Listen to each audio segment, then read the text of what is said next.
السلام علیکم ورحمۃ اللہ وبرکاتہ، نحمده ونصلی علی رسولہ الکریم، اما بعد فاعوذ باللہ من الشیطان الرجیم، بسم اللہ الرحمن الرحیم، رب اشرح لی صدری ویسر لی امری واحلل عقدۃ من لسانی یفقہوا قولی۔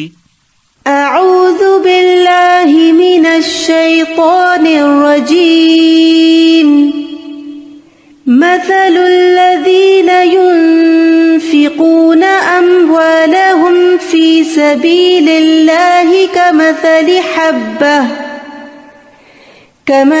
حبة أنبتت 7 سنابل في كل سنبلة 100 حبة والله يضاعف لمن يشاء واللہ واسع علیم۔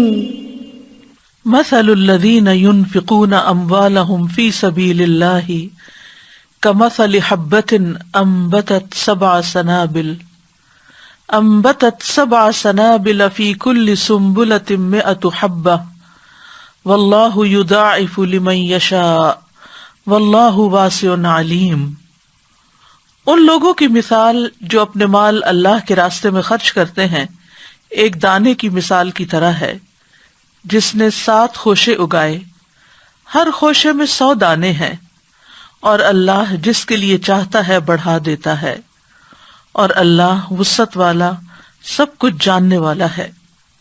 اس آیت میں فی سبیل اللہ مال خرچ کرنے کی ترغیب دی جا رہی ہے۔ مال انسان کی مرغوبات میں سے ہے۔ اللہ تعالیٰ نے انسان کے اندر مال کی محبت رکھی ہے تاکہ وہ اس محبوب چیز کو اللہ کے راستے میں خرچ کر کے آخرت میں اعلیٰ درجات حاصل کر سکے، اللہ عز و جل کا قرب حاصل کر سکے۔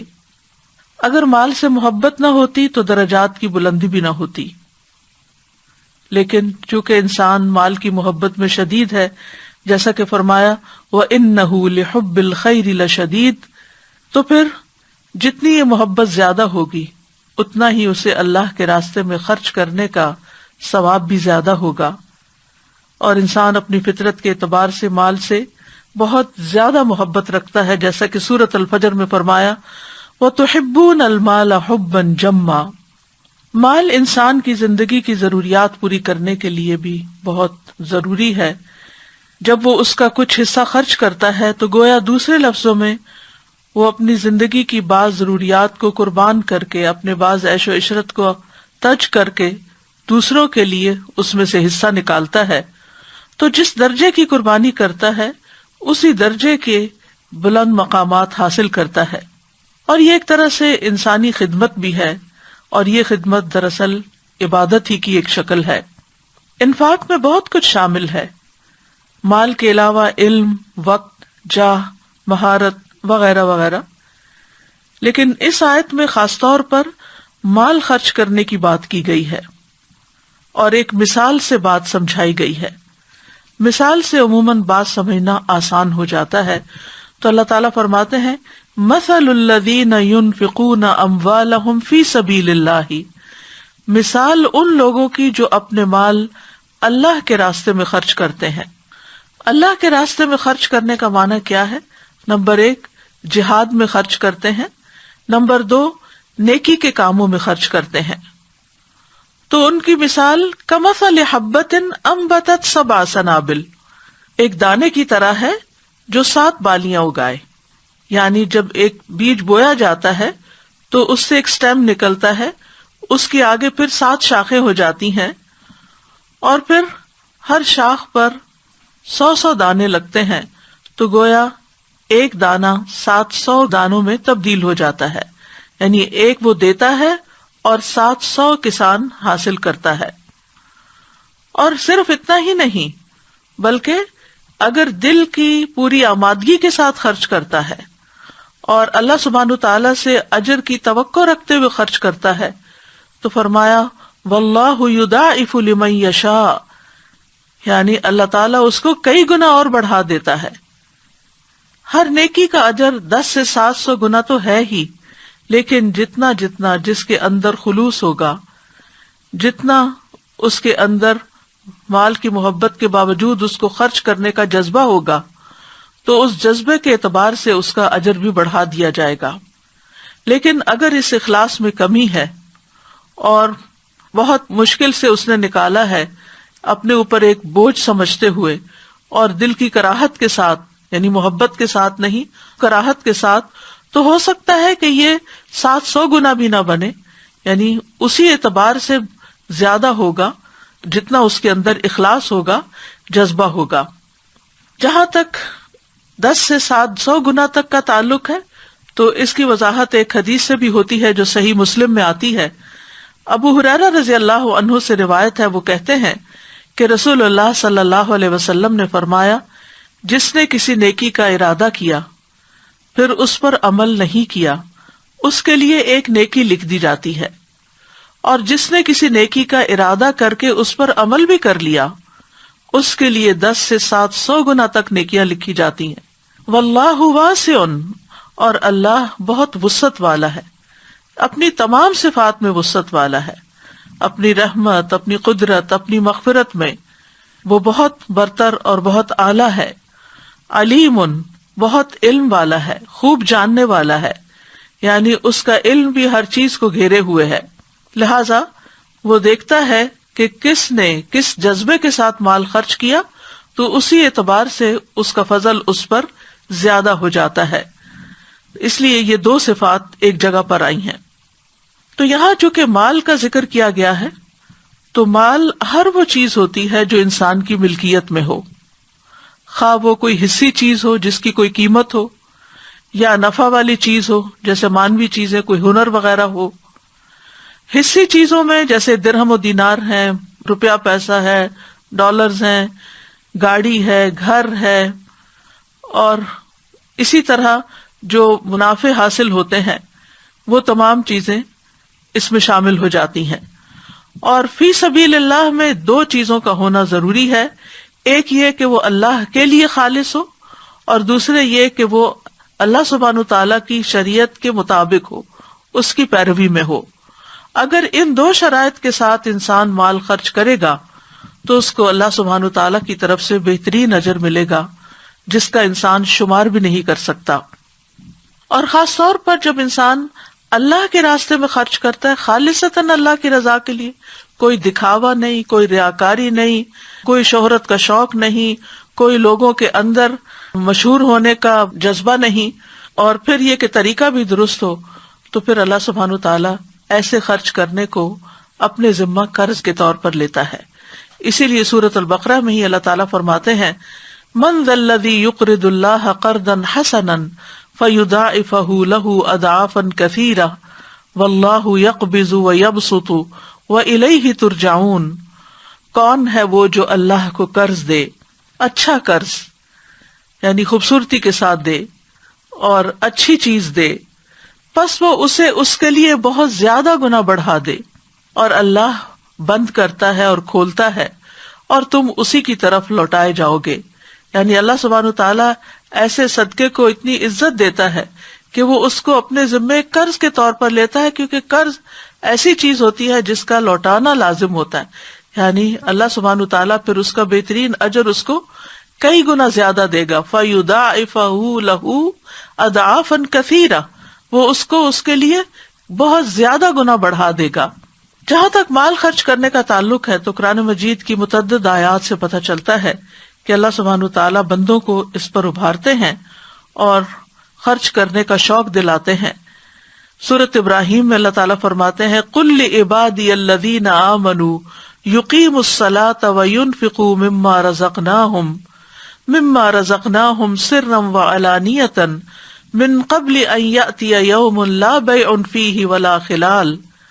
میرے بندوں سے جو ایمان لائے ہیں کہہ دیجئے کہ وہ نماز قائم کریں اور اس میں سے جو ہم نے انہیں دیا ہے پوشیدہ اور ظاہر خرچ کریں، اس سے پہلے کہ وہ دن آ جائے جس میں نہ کوئی خرید و فروخت ہوگی اور نہ کوئی دوستی کام آئے گی۔ پھر اسی طرح اللہ ہی کے دیے ہوئے مال میں سے خرچ کرنا دراصل اللہ سبحانہ تعالیٰ کے ساتھ تجارت کرنا ہے، جس کا کئی گنا منافع زیادہ ملے گا. اسی لیے اللہ تعالیٰ سورۃ التوبہ میں فرماتے ہیں ان اللہ اشتری من المؤمنین انفسهم واموالهم بان لهم الجنہ، بے شک اللہ نے مومنوں سے ان کی جانیں اور ان کے مال خرید لیے ہیں، یعنی مالوں کا سودا کر لیا، مال لے لیے ہیں. یعنی وہ مال جو ہم صدقے میں دیتے ہیں، فی سبیل اللہ دیتے ہیں، دین کی کاز کے لیے دیتے ہیں، اللہ سبحانہ تعالیٰ ان کو تجارت سے تشبیہ دیتے ہیں، اس کے بدلے کہ یقیناً ان کے لیے جنت ہے. یعنی وہ مال جو اللہ کی راہ میں خرچ کیے جاتے ہیں اس کے بدلے میں انسان کے لیے جنت کا وعدہ ہے. پھر یہ کہ خرچ کرنے سے اللہ کا قرب اور اس کی رحمت ملتی ہے. سورۃ التوبہ میں ہی فرمایا وَمِنَ الْأَعْرَابِ مَن يُؤْمِنُ بِاللَّهِ وَالْيَوْمِ الْآخِرِ وَيَتَّخِذُ مَا يُنْفِقُ قُرُبَاتٍ عِندَ اللَّهِ وَصَلَوَاتِ الرَّسُولِ أَلَا إِنَّهَا قُرْبَةٌ لَهُمْ سَيُدْخِلُهُمُ اللَّهُ فِي رَحْمَتِهِ إِنَّ اللَّهَ غَفُورٌ رَحِيمٌ. اور بدویوں میں سے کچھ وہ ہیں جو اللہ اور یوم آخرت پر ایمان رکھتے ہیں اور جو کچھ خرچ کرتے ہیں اسے اللہ کے ہاں قربتوں اور رسول کی دعاؤں کا ذریعہ سمجھتے ہیں. سن لو بے شک وہ ان کے لیے قرب کا ذریعہ ہیں. یعنی اللہ تعالیٰ یقین دہانی کراتے ہیں کہ ایسا مال جو انسان اللہ کا قرب پانے کے لیے خرچ کرتا ہے تو جواب میں بدلے میں یقیناً اسے اللہ کا قرب حاصل ہوتا ہے.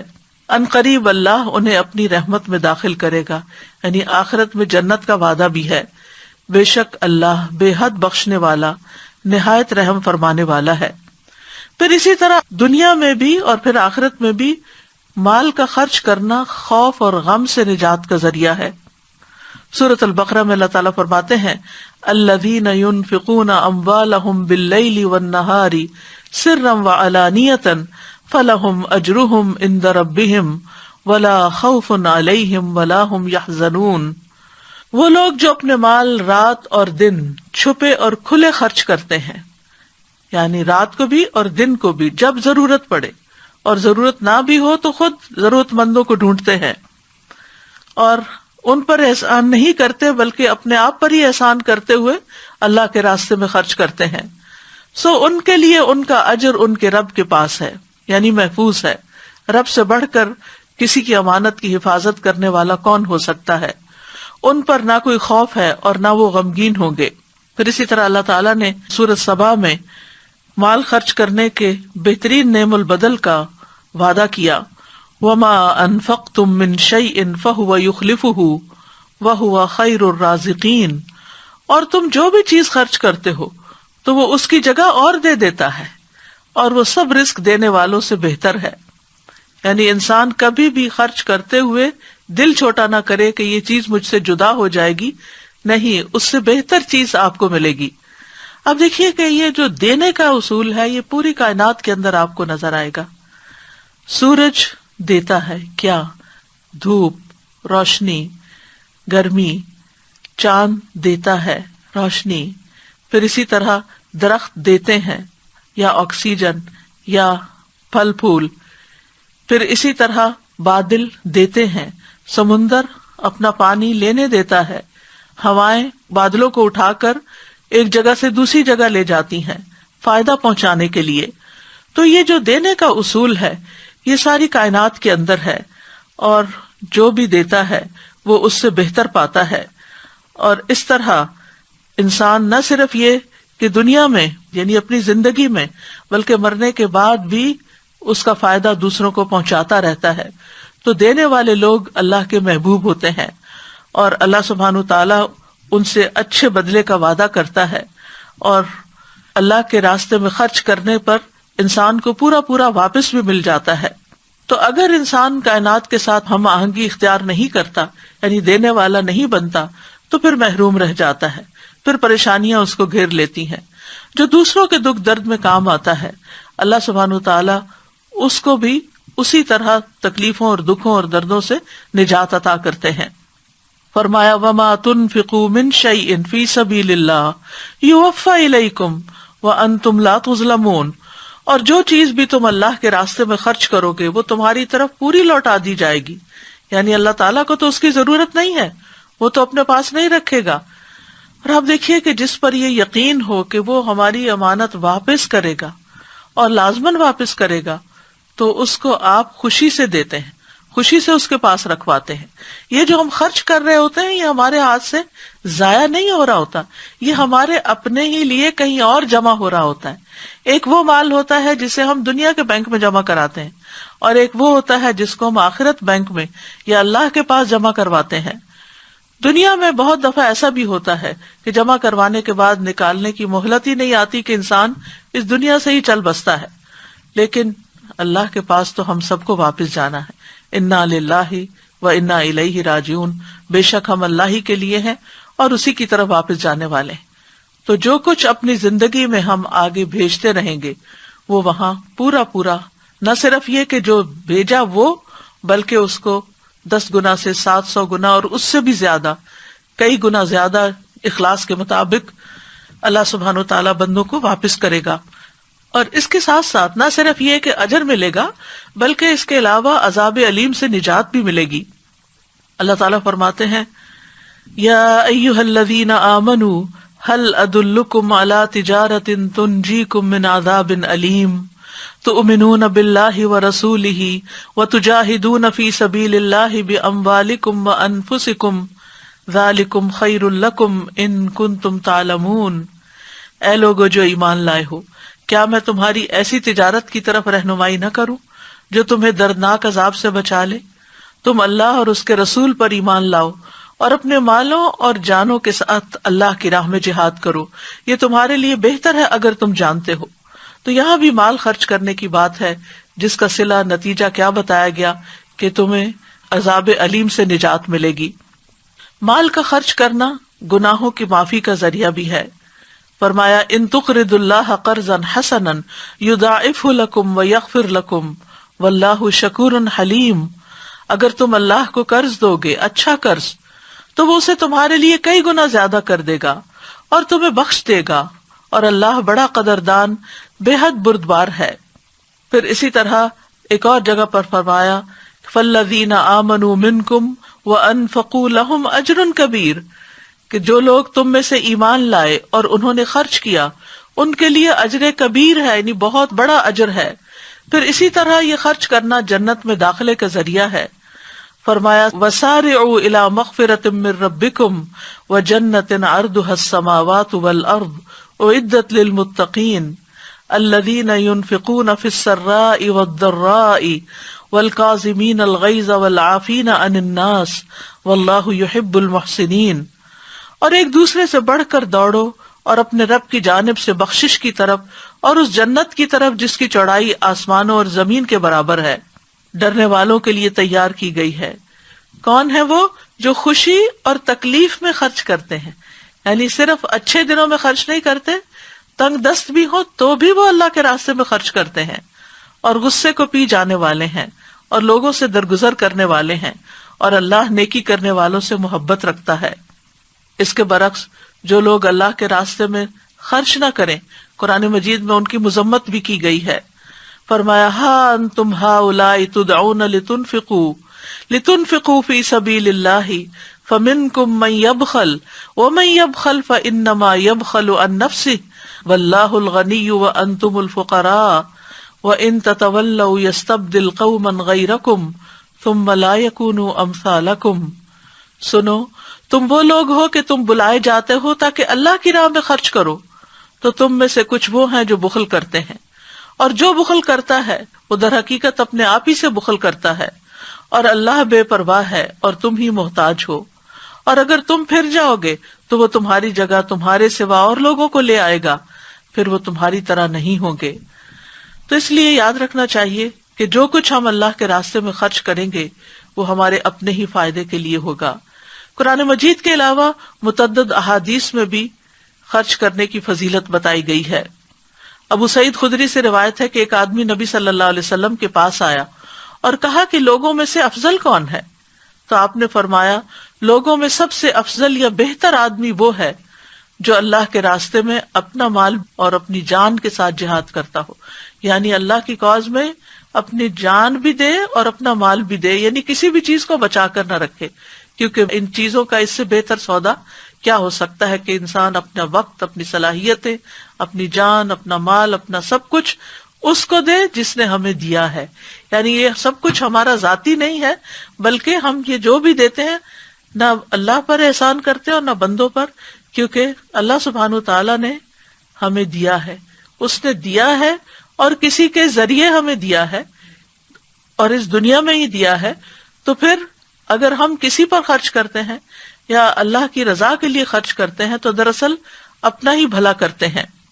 پھر اسی طرح اللہ تعالیٰ خرچ کرنے والوں پر کس طرح خرچ کرتے ہیں اس کی وضاحت ایک حدیث سے یوں ہوتی ہے کہ رسول اللہ صلی اللہ علیہ وسلم نے فرمایا، بے شک اللہ نے مجھ سے فرمایا خرچ کرو، تم پر خرچ کیا جائے گا. اور رسول اللہ صلی اللہ علیہ وسلم نے فرمایا، اللہ کا دایاں ہاتھ بھرا ہوا ہے اور رات دن کی فیاضی سے اس میں کمی واقع نہیں ہوتی، یعنی وہ دیتا رہتا ہے دیتا رہتا ہے. کیا تم دیکھتے نہیں کہ اس نے آسمان و زمین کے پیدا کرنے سے کتنی فیاضی کی ہے، لیکن اس کے دائیں ہاتھ میں کوئی کمی واقع نہیں ہوئی. پھر جو لوگ خرچ کرتے ہیں ان کے لیے فرشتے دعائیں بھی کرتے ہیں. رسول اللہ صلی اللہ علیہ وسلم نے فرمایا، ہر دن جس میں بندے صبح کرتے ہیں 2 فرشتے اترتے ہیں، ان میں سے ایک کہتا ہے اے اللہ خرچ کرنے والے کو اس کا متبادل عطا فرما، اور دوسرا کہتا ہے اے اللہ روک کر رکھنے والے کے مال کو ضائع کر دے. یعنی جب انسان روک لیتا ہے تو مال بڑھتا نہیں ہے، بظاہر ہمارے فگرز شاید کچھ بڑھ جائیں لیکن مال کی برکت نہیں ہوتی، اس مال کے اندر وہ بڑھوتری نہیں آتی. اللہ کے ہاں جو اس کا ایک کے بدلے 700 گنا ملنا ہے وہ اس کے اندر نہیں لکھا جاتا. لہذا خیر ہے اس میں کہ انسان خرچ کرتا رہے اور خرچ نہ کرنے میں شر ہے. ابو امامہ کہتے ہیں کہ رسول اللہ صلی اللہ علیہ وسلم نے فرمایا، اے ابن آدم بے شک ضرورت سے زیادہ مال خرچ کر دینا تمہارے لیے بہتر ہے، اگر تم اس کو روک لو گے تو تمہارے لیے برا ہوگا، اور گزر بسر جتنا مال رکھنے پر تمہیں کوئی ملامت نہیں. اور دینے کی ابتدا اپنے اہل و عیال سے کرو، اور اوپر والا ہاتھ نیچے والے ہاتھ سے بہتر ہوتا ہے. اور جتنا زیادہ مال ہو اتنا ہی انسان کو اللہ کے راستے میں زیادہ خرچ کرنا چاہیے. رسول اللہ صلی اللہ علیہ وسلم نے فرمایا، جو لوگ دنیا میں زیادہ مالدار ہیں قیامت کے دن وہی خسارے میں ہوں گے، سوائے اس کے جسے اللہ نے مال دیا ہو اور وہ اسے اپنے دائیں بائیں، اپنے آگے اور پیچھے خرچ کرے اور اسے بھلائی کے کاموں میں لگائے. اور خرچ کرتے ہوئے مفلسی سے نہیں ڈرنا چاہیے.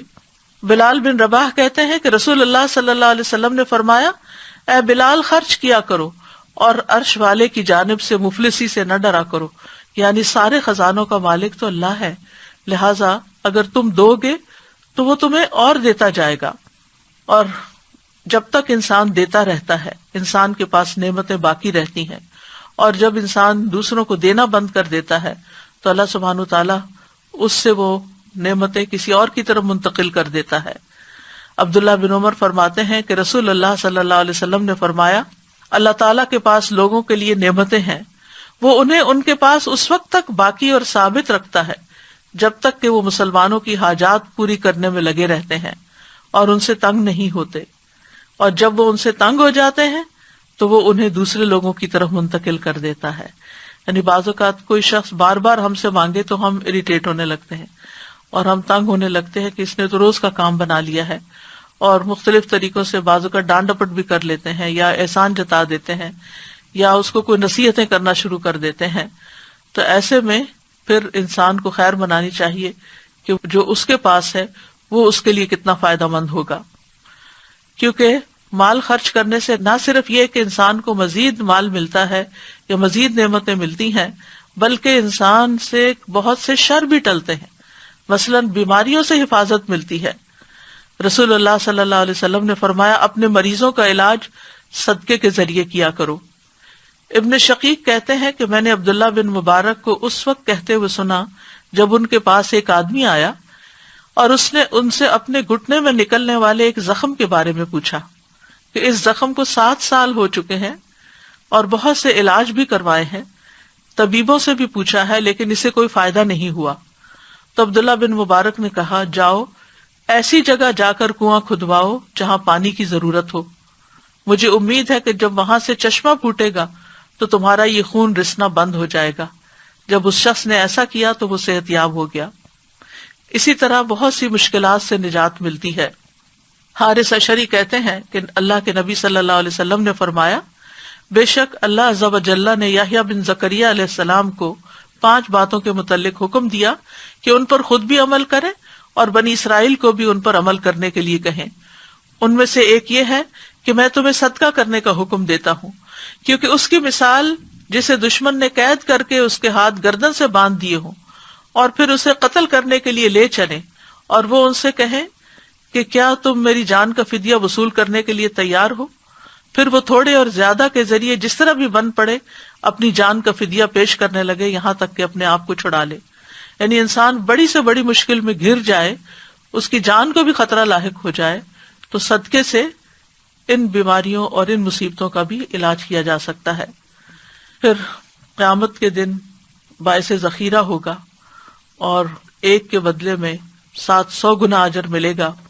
نبی صلی اللہ علیہ وسلم نے فرمایا، جس نے اللہ کی راہ میں کوئی چیز خرچ کی اس کے لیے 700 گنا لکھا جاتا ہے۔ ابو مسعود کہتے ہیں کہ ایک آدمی نے اللہ کے راستے میں ایک اونٹنی صدقہ کی جس کی ناک میں نکیل بھی پڑی ہوئی تھی، تو رسول اللہ صلی اللہ علیہ وسلم نے فرمایا، قیامت کے دن یہ 700 اونٹنیاں لے کر آئے گا جن کی ناک میں نکیل پڑی ہوگی، یعنی اس کا انٹینجیبل بدلہ اس کو وہاں دیا جائے گا۔ پھر اسی طرح یہ ہے کہ گناہوں کی معافی ملتی ہے، گناہ دھل جاتے ہیں۔ جابر کہتے ہیں کہ نبی صلی اللہ علیہ وسلم سے انہوں نے سنا، وہ کعب بن عجرہ سے فرما رہے تھے، اے کعب، صدقہ گناہوں کو اس طرح مٹاتا ہے جیسے پانی آگ کو مٹا دیتا ہے۔ سفیان ثوری جب اپنے دروازے پر کسی سائل کو دیکھتے تو ان کا سینہ کھل جاتا، وہ خوش ہو جاتے اور وہ کہتے، اس آدمی کو مرحبا، ویلکم، جو میرے گناہ دھونے کے لیے آیا ہے، یعنی مجھ سے لینے کے لیے آیا ہے، خوش ہو کر اس کو دیتے۔ اب سوال یہ پیدا ہوتا ہے کہ خرچ کہاں کیا جائے؟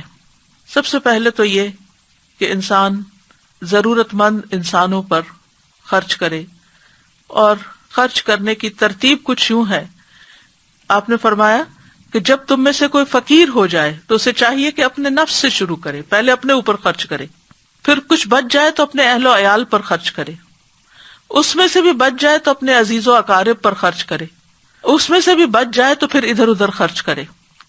قرآن مجید سے بھی یہ بات ہمیں کچھ یوں پتہ چلتی ہے، یسألونک ماذا ينفقون قل ما انفقتم من خیر فللوالدین والاقربین والیتامى والمساکین وابن السبیل وما تفعلوا من خیر فإن اللہ بہ علیم۔ وہ آپ سے پوچھتے ہیں کیا چیز خرچ کریں، کہہ دو تم خیر میں سے جو بھی خرچ کرو سو وہ ماں باپ اور زیادہ قرابت والوں اور یتیموں اور مسکینوں اور مسافر کے لیے ہے، اور تم نیکی میں سے جو کچھ بھی خرچ کرو گے تو بے شک اللہ اسے خوب جاننے والا ہے۔ ابو قلابہ نے عیال سے شروع کیا، پھر ابو قلابہ نے کہا، اس سے بڑھ کر کس آدمی کا اجر ہوگا جو اپنے چھوٹے بچوں پر ان کی عزت و آبرو بچانے کے لیے خرچ کرتا ہے، یا اللہ ان کو اس کے سبب سے نفع دیتا ہے اور ان کو بے پرواہ کر دیتا ہے۔ پھر اسی طرح یہ ہے کہ ایک اور جگہ پر بھی آتا ہے کہ نبی صلی اللہ علیہ وسلم نے فرمایا، اے لوگو، اللہ سے اس کے دیے ہوئے مال کے بدلے اپنے نفسوں کو خرید لو۔ اگر تم میں سے کوئی بخل کر کے اپنا مال لوگوں کو نہ دے تو وہ اپنے آپ سے شروع کرے، اپنی ضروریات پر خرچ کرے، خود پر صدقہ کرے، اللہ کے دیے ہوئے میں سے کھائے اور پہنے۔ پھر اسی طرح اپنے اہل و عیال پر خرچ کرنا بھی فی سبیل اللہ شمار ہوتا ہے۔ کعب بن عجرہ کہتے ہیں کہ نبی صلی اللہ علیہ وسلم کے پاس سے ایک شخص گزرا تو رسول اللہ صلی اللہ علیہ وسلم کے صحابہ نے اسے بہت قوی اور چست پایا۔ انہوں نے عرض کیا، اللہ کے رسول، اگر یہ شخص اللہ کے راستے میں ہوتا، یعنی جہاد کرتا تو بہتر تھا۔ تو آپ نے فرمایا، اگر یہ شخص اپنے چھوٹے بچوں کے لیے بھاگ دوڑ کرنے نکلا ہے تو یہ اللہ کے راستے میں ہے، اگر یہ اپنے بوڑھے بزرگ والدین کے لیے بھاگ دوڑ کرنے نکلا ہے تو یہ اللہ کے راستے میں ہے، اور اگر یہ اپنے نفس کے لیے بھاگ دوڑ کرنے نکلا ہے کہ اسے سوال سے بچائے تو یہ اللہ کے راستے میں ہے، اور اگر یہ دکھاوے اور باہم فخر کی خاطر بھاگ دوڑ کرنے نکلا کہ زیادہ مال کماؤں اور پھر اس کے ذریعے لوگوں پر فخر جتاؤں تو یہ شیطان کے راستے میں ہے۔ یعنی جب تک مال کمانے کی نیت درست ہے، جب تک اس کا یہ عمل عبادت ہے۔ اسی طرح اہل و عیال پر خرچ کرنا افضل خرچ کرنا ہے۔ رسول اللہ صلی اللہ علیہ وسلم نے فرمایا، افضل دینار جو آدمی خرچ کرتا ہے وہ ہے جو اپنے اہل و عیال پر خرچ کرتا ہے، اور وہ دینار جس کو اللہ کے راستے میں اپنے جانور پر خرچ کرتا ہے، اور وہ جو اپنے ساتھیوں پر اللہ کے راستے میں خرچ کرتا ہے۔ پھر اسی طرح ہم دیکھتے ہیں کہ بہنوں اور بیٹیوں پر خرچ کرنا بھی ثواب کا باعث ہے۔ نبی صلی اللہ علیہ وسلم نے فرمایا، جو شخص اپنی 2 بیٹیوں یا 2 بہنوں یا قریبی رشتہ دار عورتوں پر ثواب کی نیت سے اس وقت تک خرچ کرتا رہے یہاں تک کہ اللہ عز و جل ان دونوں کو اپنے فضل سے مالدار کر دے، یا وہ ان کی کفایت کرتا رہے، تو وہ دونوں اس کے لیے جہنم کی آگ سے رکاوٹ بن جائیں گی۔ یعنی اگر رشتہ داروں کو آپ دیتے ہیں، بہن بھائیوں پہ خرچ کرتے ہیں، عام طور پر لوگ باہر دینے کو پسند کرتے ہیں، لیکن بہن بھائی اگر ضرورت مند ہو تو ان پر خرچ نہیں کرنا چاہتے کہ کہیں یہ ہمارے برابر کے نہ ہو جائیں یا پھر ہم سے آگے نہ بڑھ جائیں۔ ایک خاموش مقابلہ رہتا ہے ایسے رشتوں میں۔ تو اس کے لیے یہ ہے کہ اگر بہن بھائی ضرورت مند ہے تو پہلے ان کا حق ہے کہ ان پر خرچ کیا جائے۔ پھر اسی طرح رشتہ داروں پہ خرچ کرنے کے بارے میں آپ نے فرمایا کہ جو شخص صلہ رحمی کے لیے جتنا عطیہ دیتا ہے اللہ اس کے مال میں اتنا ہی اضافہ کرتا ہے۔ یعنی جو شخص چاہے کہ اس کے رزق میں برکت ہو اور اس کی عمر میں برکت ہو تو اسے چاہیے کہ وہ اپنے رشتہ داروں کے ساتھ صلہ رحمی کرے، جیسے کہ ایک اور حدیث میں آتا ہے۔ آپ نے یہ بھی فرمایا کہ بے شک سب سے افضل صدقہ وہ ہے جو اپنے اس رشتہ دار پر کیا جائے جو پوشیدہ دشمنی رکھنے کی بنا پر تم سے اعراض کرے، یعنی جو تم سے بات بھی نہ کرنا چاہے، تمہارا کوئی حق بھی نہ دے، تو اس پہ خرچ کرنا زیادہ افضل ہے۔ اسی طرح مسکین، یتیم اور مسافر کو پھر کھانا کھلانا، پانی پلانا، یہ بھی بہترین صدقات میں شامل ہے۔ پھر پودے لگانا، اپنے مال سے پودے خرید کر لگانا جو ہے صدقہ جاریہ کے کاموں میں سے ہے۔ پھر کسی کی ضرورت پوری کرنا، کسی کا قرض ادا کر دینا، حج اور عمرہ میں خرچ کرنا، خود اپنے لیے یا دوسروں کے لیے، یعنی اگر کوئی حج پہ جا رہا ہو یا عمرے پہ جا رہا ہو اور خاص طور پر اگر کوئی ضرورت مند ہو تو اس پہ خرچ کرنا۔ پھر مسجد بنوانا، جس نے اللہ کے لیے کبوتر کے گھونسلے کے برابر یا اس سے بھی چھوٹی مسجد بنائی، اللہ اس کے لیے جنت میں گھر بنائیں گے۔ اب سوال یہ پیدا ہوتا ہے کہ اتنی چھوٹی مسجد تو ہوتی نہیں، لیکن مسجد میں اگر اتنی سی جگہ، چھوٹے گھونسلے جتنی جگہ بھی اس نے اپنے مال سے کچھ اس میں حصہ ڈالا، اس کو بنانے میں ایک بلب بھی لگوا دیا، لائٹ کا انتظام کر دیا، پانی کا ایک گلاس ہی وہاں رکھ دیا تاکہ نمازی اس سے فائدہ اٹھائیں۔ پھر اسی طرح مسجد میں مصحف رکھنا، یہ بھی صدقہ جاریہ کے کاموں میں سے ہے۔ رسول اللہ صلی اللہ علیہ وسلم نے فرمایا 7 چیزوں کا ثواب بندے کی موت کے بعد بھی جاری رہتا ہے جب وہ قبر میں ہوتا ہے: جس نے علم سکھایا، نہر بنوائی، کنواں کھدوایا، درخت لگوایا، مسجد بنوائی، کسی کو قرآن کے مصحف کا وارث بنا دیا، یا اولاد چھوڑی جو اس کے مرنے کے بعد اس کے لیے استغفار کرتی ہے۔ تو یہ صدقہ ان میں سے ہے مرنے کے بعد بھی جس کا فائدہ جاری رہتا ہے۔ اسی طرح طالب علموں پہ خرچ کرنا۔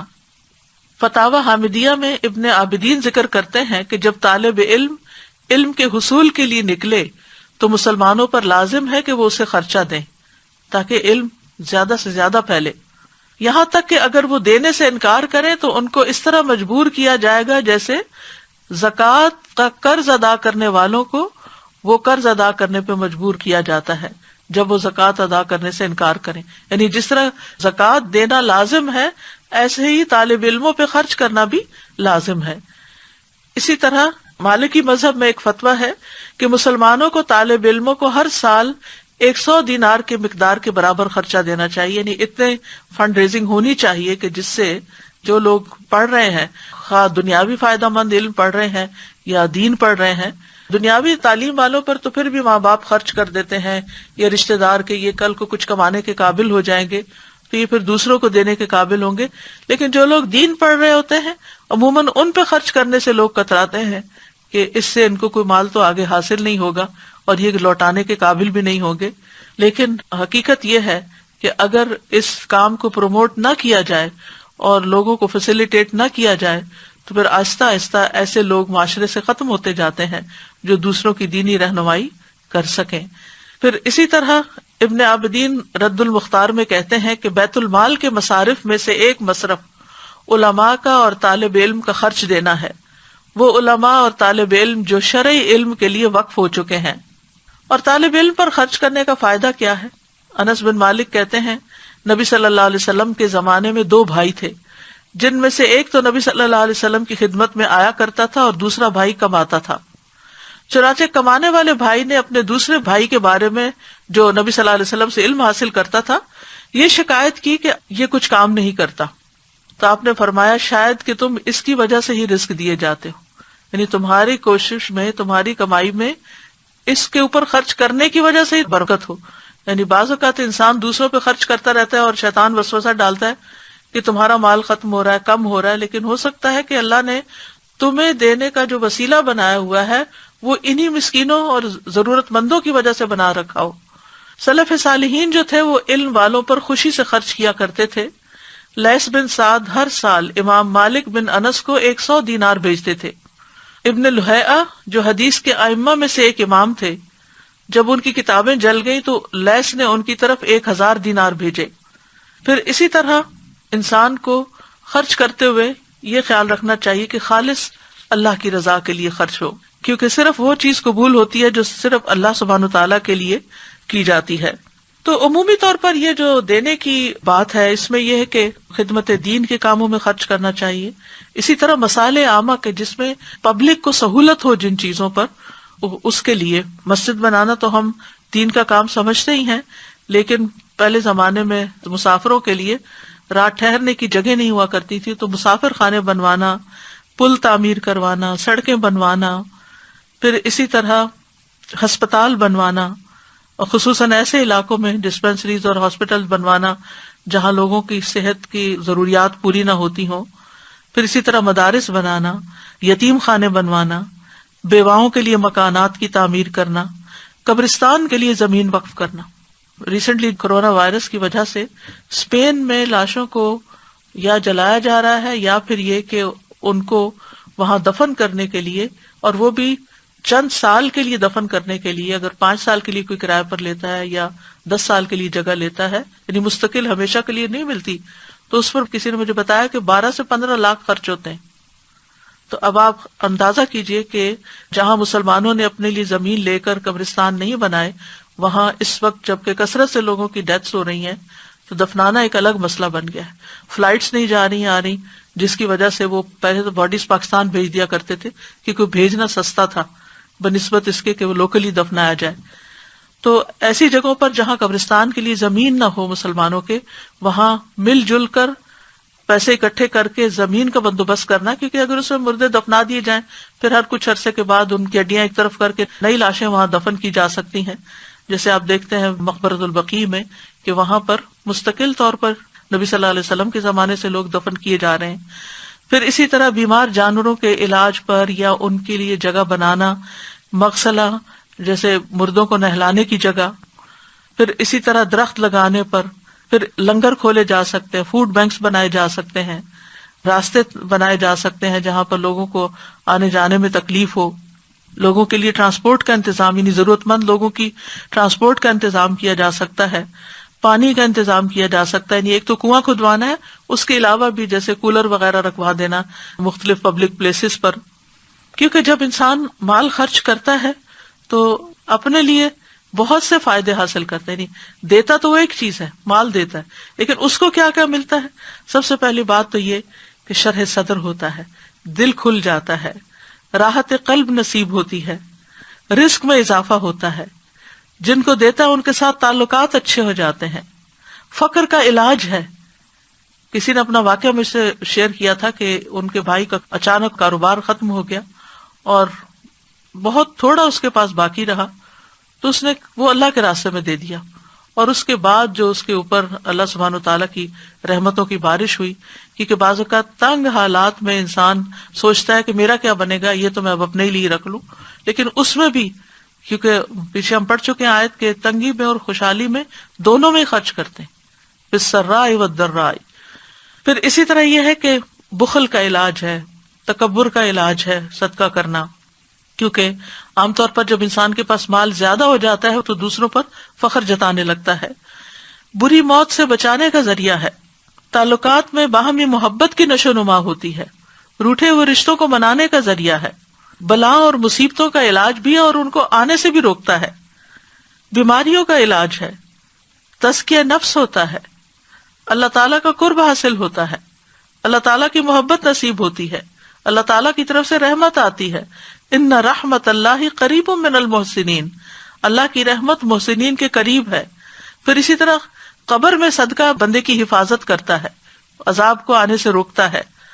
حشر کے میدان میں قیامت کے دن انسان کو قیامت کے ہول سے نجات ملے گی. لہذا انسان کو ہر دم سوچنا چاہیے کہ میں کسی کے فائدے کے لیے نہیں، دراصل اپنے ہی فائدے کے لیے دے رہا ہوں، اور اتنے سارے فائدے حاصل ہوں گے. تزکیہ نفس ہوگا، انسان کے اندر کے وسوسے اور دل کی گھٹن اور تنگی کا علاج ہوگا. اور پھر یہ بھی یاد رکھیے کہ جب انسان اللہ کی رضا کے لیے خرچ کرتا ہے اور اللہ سے اجر کی امید رکھتے ہوئے خرچ کرتا ہے، ریاکاری اور دکھاوے سے بچتا ہے، چھپ چھپ کے خرچ کرتا ہے، حلال کمائی میں سے خرچ کرتا ہے، طیب مال اللہ کے راستے میں خرچ کرتا ہے، اسراف سے بچتے ہوئے خرچ کرتا ہے، خرچ کرنے کے بعد احسان نہیں جتاتا اور اپنی پسندیدہ چیزوں میں سے خرچ کرتا ہے، تو پھر ایسی صورت میں اللہ سبحانہ تعالیٰ اس کے اجر کو کئی گنا بڑھا دیتے ہیں. اور حقیقت یہ ہے کہ انسان کو اپنی زندگی میں ہی اپنے ہاتھ سے دینا چاہیے، کیونکہ جب موت آئے گی تو وہ کیا کہے گا کہ کاش مجھے تھوڑی مہلت اور مل جاتی تو میں صدقہ کرتا اور میں بھی نیک لوگوں میں شامل ہو جاتا. یعنی موت کے وقت انسان کو سب سے زیادہ جو چیز فائدہ مند نظر آئے گی وہ صدقہ کرنا ہے، اور ہمیں گن گن کر رکھنے کی بجائے اللہ کے راستے میں دینا چاہیے. اور یہ بھی یاد رکھیے کہ بعض زمان اور مکان کے اعتبار سے بھی صدقے کا اجر و ثواب بڑھ جاتا ہے. مثلاً مکہ اور مدینہ میں خرچ کرنا، حرم کے اندر خرچ کرنا، فقراء مساکین وغیرہ کو دینا، سفر کے دوران اپنے ساتھیوں پر خرچ کرنا، دیگر مسافروں پر خرچ کرنا. پھر اسی طرح بیماری کے وقت خرچ کرنا، کہ جب انسان کو اس بات کی ضرورت ہو کہ اپنے علاج کے لیے بھی پیسہ چاہیے، اپنے علاج کے لیے بھی ضروریات بڑھ جاتی ہیں. عام روزمرہ زندگی میں تو انسان کو کھانے پینے کی ضروریات ہوتی ہیں، لیکن بیماری میں مزید خرچ بڑھ جاتے ہیں، تو اس وقت خرچ کرنا. پھر اسی طرح فی سبیل اللہ، اللہ کے راستے میں خرچ کرنا، رمضان کے مہینے میں خرچ کرنا. پھر رمضان کے مہینے میں خاص طور پر روزہ وغیرہ کھلوانا اور ضرورت مندوں کی ضرورت پوری کرنا. بعض لوگ تو اپنی زکوٰۃ بھی رمضان کے مہینے میں نکالتے ہیں، تو ضروری نہیں ہے وہ تو جب سال پورا ہو جائے تو فوراً نکال دیں، رمضان کا انتظار نہ کریں.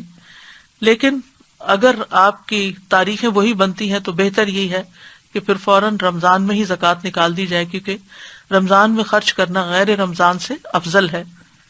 پھر عشرہ ذی الحجہ میں خرچ کرنا، کیونکہ سال بھر میں کوئی بھی نیک کام اتنا اجر نہیں پاتا جتنا عشرہ ذی الحج میں انسان جب کوئی نیکی کرتا ہے. پھر اسی طرح اگر کوئی حج پہ جا رہا ہو تو وہ فی سبیل اللہ ہوتا ہے، اس پر خرچ کرنا. اسی طرح عید کے دنوں میں خرچ کرنا، بھوک کے دن کھانا کھلانا، اگر کوئی بیمار ہے تو اس کے علاج کے لیے خرچ دینا. اور اس کے لیے انسان کو ضرورت مندوں کو تلاش کرنا چاہیے. گویا دوسرے لفظوں میں انسان کا ایک مزاج ہی بن جائے کہ وہ اس کو دیتے ہی رہنا ہے، دینے والا بننا ہے. اور پھر جو شخص دیتا رہتا ہے اس کا صدقہ صرف اس کی زندگی میں ہی فائدہ نہیں دیتا، بلکہ اس کی موت کے بعد بھی جب تک وہ باقی رہتا ہے اس کا اثر، مثلا وہ درخت لگاتا ہے تو اس کی موت کے بعد بھی جب تک اس درخت سے لوگ فائدہ اٹھائیں گے، اس کے سائے کے نیچے بیٹھیں گے، اس کے پھل کھائیں گے، آکسیجن لیں گے اس سے، تو اس کے لیے وہ صدقہ جاریہ ہوگا. تو بنیادی طور پر اس ساری بات کا جو مقصد ہے وہ یہ ہے کہ انسان کو نفع دینے والا بننا چاہیے، فائدہ دینے والا بننا چاہیے. اور یہ نفع رسانی کا جذبہ جو ہے یہ اعلیٰ ترین جذبہ ہے. اور جس آدمی کے اندر یہ جذبہ ہو وہ صرف اتنا نہیں کہ وہ اپنی زندگی میں ہی کچھ کرتا ہے، بلکہ ایسے کام بھی کرتا ہے کہ جو اس کی موت کے بعد بھی انسانوں کو فائدہ دیتے رہتے ہیں. وہ لانگ ٹرم سوچتا ہے اور وہ صرف اپنے لیے نہیں سوچتا، یہ صرف اپنے گھر والوں کے لیے نہیں، اس کا دائرہ وسیع ہوتا ہے.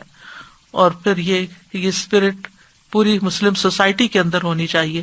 اور خاص طور پر اب رمضان کا مہینہ آ رہا ہے، اس میں جتنی مدیں میں نے بتائی ہیں ان میں سے ہر ایک میں تھوڑا تھوڑا خرچ کر سکے تو بہت ہی اچھا ہے موقع کی مناسبت سے. ورنہ یہ ہے کہ الذین ينفقون اموالهم فی سبیل اللہ، وہ لوگ جو اپنے مال اللہ کے راستے میں خرچ کرتے ہیں، یعنی دین کے کاموں میں، دین کے کاز میں. تو اس کے لیے جیسا کہ آپ جانتے ہیں کہ ان دنوں میں مساجد بھی بند ہیں، تو مساجد کی ڈونیشنز کم ہونے کی وجہ سے وہاں کے جو امام ہیں، وہاں کا جو عملہ ہے، وہاں کی جو مینٹیننس ہے، اس کے لیے اخراجات پورے کرنا مشکل ہو رہا ہے. پھر اسی طرح دینی مدارس ہیں، تو خصوصی طور پر ان دنوں میں ان کو بھی یاد رکھنے کی ضرورت ہے. اللہ سبحانہ وتعالیٰ خرچ کرنے والوں کو بے پناہ عطا کرے، اور جن کے دل تنگ ہیں اللہ ان کے دلوں کو کھول دے. وآخر دعوانا ان الحمد للہ رب العالمین. سبحانک اللہم وبحمدک، اشہد ان لا الہ الا انت، استغفرک واتوب الیک. السلام علیکم ورحمۃ اللہ وبرکاتہ.